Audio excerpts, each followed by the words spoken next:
One of the favors and justice you must do to your heart, never keep someone that wants to go.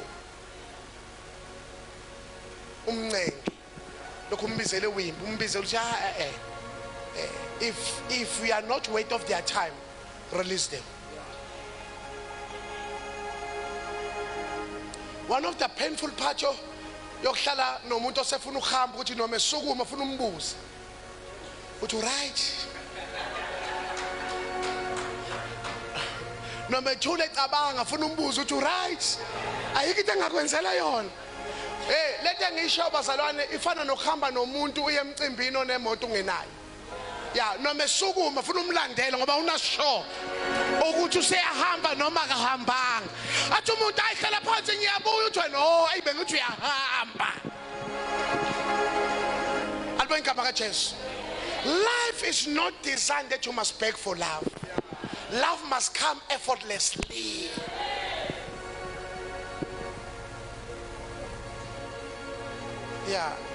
Ubukhonza nathi khonza nathi.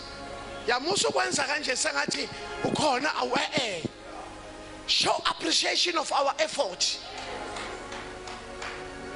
Alibona igama kaJesu. In fact, kulonyaka ngiyacela ngeseshani khula ngalendlela yokuthi ungashiyeki. Kulonyaka growing this level ukuthi umuntu becabanga ukushiya kuluzela. Umuntu umecabanga ukushiya abona sesemnyango uthi methu yabala abona kuluza wena yena. Uma kwenzekile akushiye akukhumbule esendaweni entsha.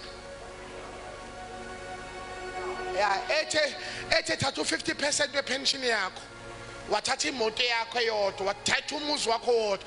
Ethe hleli nesiponono sisha kodwa kukhumbule. Ashe enhlizweni yakhe ethi ngalahlekelwe ingqothovu yomfazi.